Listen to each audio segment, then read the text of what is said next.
At the turn of the century, the seeds of the modern Syrupis Corporation were sown in a small workshop in Cape Germana, a town near the New Ontario spaceport on Luna. Cape Germana was a major player in the space trade industry. Most of its inhabitants either worked in or for the New Ontario spaceport in some fashion. And since the NOS primarily exported refined metals and materials for manufacturers, a large portion of those workers dealt with the long series of metalworks machinery. Everything from smelters, furnaces, pellet makers, to slightly more advanced techniques like nut and bolt casters. Just over 75% of Cape Germana inhabitants worked in these chains. It was truly dependent on the space station for its continued survival. And just like many other towns in that situation throughout history, disaster struck. First contact with the Shuishika aliens brought about a revolution, the magnetic revolution. Suddenly, it didn't take a blast furnace, smelters, casts, and a myriad of other manned machines to perform metalworks. All that was needed was an array of magnetic chambers and some power, neither of which were rare. Practically overnight, 300,000 jobs became completely redundant. This provided an interesting opportunity for the small Germanian workshop. This workshop didn't operate in the New Ontario spaceport because it didn't create anything universal. It created basic synth components. In an environment where iron, magnesium, hydrogen, and carbon reigned supreme, all other compounds were considered trash. Among this trash just so happened to be a consistent presence of cobalt, zinc, silicon, and a myriad of other things useful for creating electronics. It also just so happened to be easy to repurpose the cast-head machinery for producing synth joints. With New Ontario growing ever more, so could the scavengers below it. Though the sudden job crash inevitably led to industrial diversification and a wave of emigration, the rebuilt Cape Germana had a particular tendency to consistently sprout new synthworks businesses. It got to the point where shipping off Moon was less expensive than shipping down the street, which made shipping out at that point more work than shipping down the street again and again until it made sense for every step of the synth production chain to be spread across the city. And then the workshop thought about it.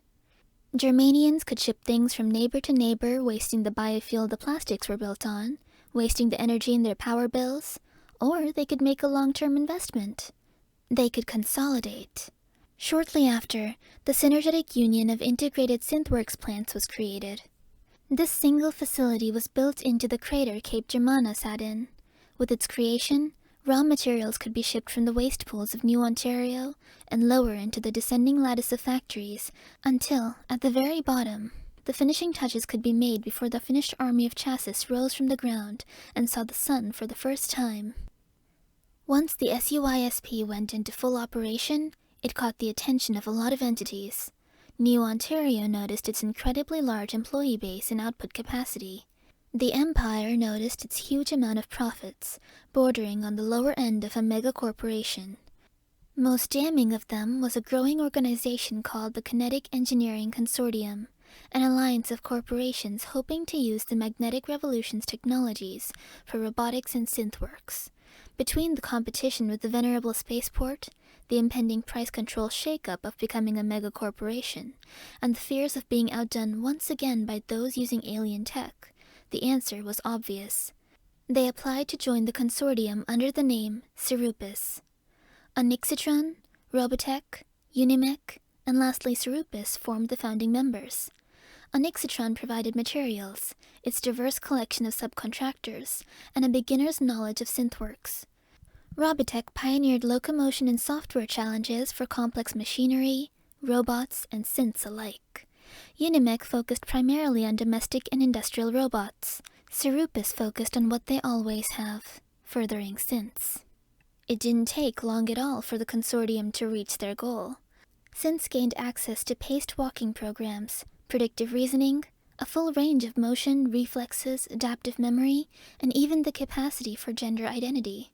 However, by the late 2130s, with stakes on every colony and an equally reaching consumer base, they stagnated.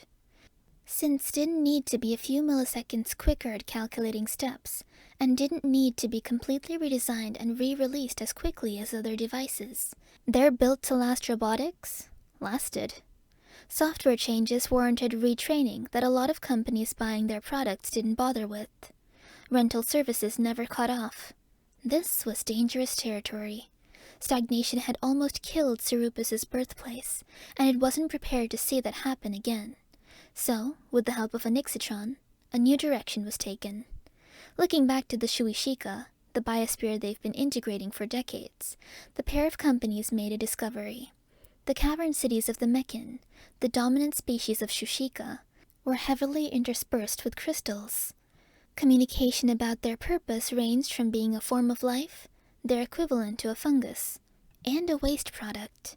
Given that the visibly crystalline chunks filled their sewers and adorned their digestive tracts, it was assumed by most that the latter was much more common. That being said, assumptions can be false. A team of K-Sort representatives came to speak with a human colony bordering the cavern city of Cuboidal.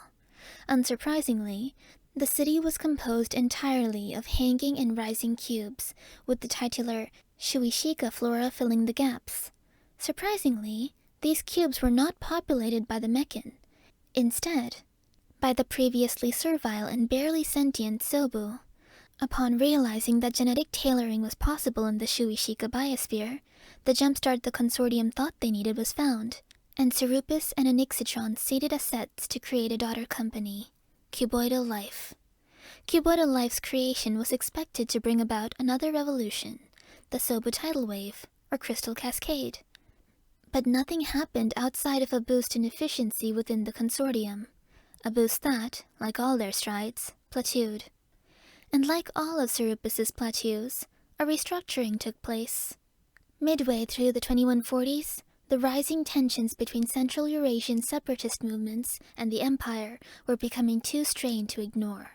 States were calling out for help in peacekeeping, and the Empire curtailed any solution other than non-violent diplomacy. Imperial regulations demanded any military item from bullets to battleships be built in groups of 5, with 1/5 going to a military stockpile for the Empire's own armed defense unit. No state could economically warrant sophisticated or large war machines, so very few were ever made. That was, until the consortium saw the open market before them. While one country couldn't justify a $3 billion main battle tank, an army of war-droid infantry, or fully automatic weaponry, let alone have the facilities to produce all that, a multinational megacorporation could. The consortium began to radically reallocate resources toward the military-industrial complex. Larger and larger projects were created, allowing for the proliferation of large warships, advanced fighters, bombers, and VTOL gunships, advanced weaponry, and defense systems. Since they were sold to multiple countries, profit margins from multiple buyers only needed to justify a single extra, one that could be graciously gifted to the Empire to meet regulations. And no matter how it was spun, countries that only needed 1 of something don't like spending money on 5 of that thing and being stuck with 4. Countries that do want 4 of something don't like wasting resources on making 5. Research and development isn't cheap, and the consortium knew this. It wasn't long before the consortium, and Syrupis especially, started participating in raids. What was once a supplier became a PMC. Soon, that PMC became a rogue agent. Testimonies are conflicting, but what isn't contested is the fact that on January 23, 2153, Syrupis and every remaining consortium member sent their products into an active no-fly zone, were asked several times to leave, and then exchanged fire with the Empire's armed defense unit. The next day, cities in every state that bought from the consortium were occupied, and the Red Winters began. The rest is history. The end of the war saw the end of Syrupis. Cape Germana is just as much a ghost town as any town relying on one facility. The OBZN, the 14th generation of its line, was the last synth chassis it ever produced, and the scarred lands serve as it and its daughter company's only lasting legacy. What was once a story of ingenuity and community turned into a cautionary tale about a vindictive crusade that killed hundreds of millions of people.